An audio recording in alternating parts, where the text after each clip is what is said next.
one of my favorite paintings whenever I go to the Met in New York City is called The Laundress, or The Washerwoman. And it's a painting that was painted by a French artist, André Daumier.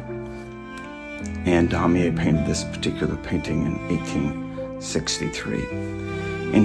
And the beauty of this painting is that it depicts this small painting. It's only 8 by 12.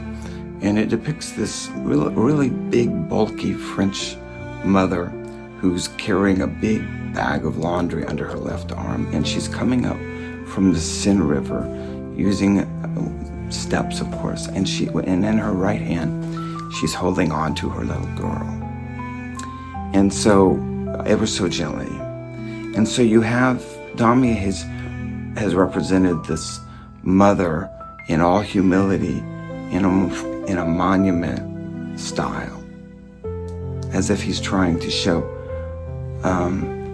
how wonderful motherhood is, and how and he's trying to capture the beauty of the gentleness and the love of this mother for her child. And this was a scene that was right outside his window in Paris, so he saw it every day, and so he finally chose to paint it. Now, I love the painting because it shows great humility. It's very small. It's only 8 by 12. And the light, it's a sunset, so the light is bouncing off the expensive homes in the background across the river. And those homes are very white. And so it casts this orange glow off of the homes, which then acts as a light forming the silhouette around the mother and the child.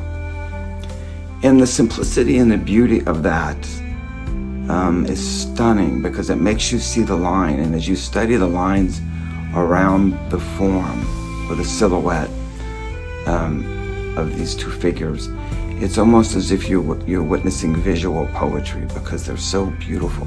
The lines are so proportionate. There's no straight edges. It's just like a wonderful piece of music. Whenever I see a painting, often that stops me, then oftentimes it triggers another image in my head. And I've found that this is really a consistent way that I paint. So when I saw that image, I thought of an image of the Good Samaritan, as told in the book of Luke. I think it's Luke 10, 13, starting with verses 13. And so the story there was, instead of a silhouette of a mother, you would have a silhouette of a Good Samaritan. And instead of holding the hand of a little child, the Good Samaritan is carrying the body, or the beaten up fellow or individual. He takes him to an end, and then you can imagine what the innkeeper would have said. Whoa. You're not coming in here with this guy. This guy stinks. He's all beaten up. What's the matter with you? I've got some pride in my inn here. So the Samaritan picked this up immediately, and he pulls out 2 silver coins. That's 2 months worth of wages. Let that sink in for just a minute. That's 2 months worth of wages. So the innkeeper goes, oh, well, on second thought, he can stay. And so the Samaritan goes on to tell him, I'll be back this way in just a short time. I'll come by and pick him up, and I'll pay for any extra coin that you've spent on this individual. So I was greatly inspired by the story and the Daumier's The Laundress, or The Washerwoman, and decided I'm going to try and take what I've learned from Daumier in this painting and apply it to the Good Samaritan. So within the painting that I produced, the title of it is called The Good Samaritan at the Door of the Inn. So the Good Samaritan is there holding this figure who has been beaten up and left for half dead. And as he's holding this figure, you'll notice that it forms a certain symbol. And with many of my paintings, virtually all of them, there are embedded symbols. And I don't do it thinking, well, this will be a puzzle for the viewer. I do it for myself. Because just like Jesus used to teach in parables, there were many angles to all of his parables. So there are many angles to the paintings that I produce. And if you happen to catch them or see them, then it's a great payoff for the viewer. But I put them in there because it takes the painting to a deeper level.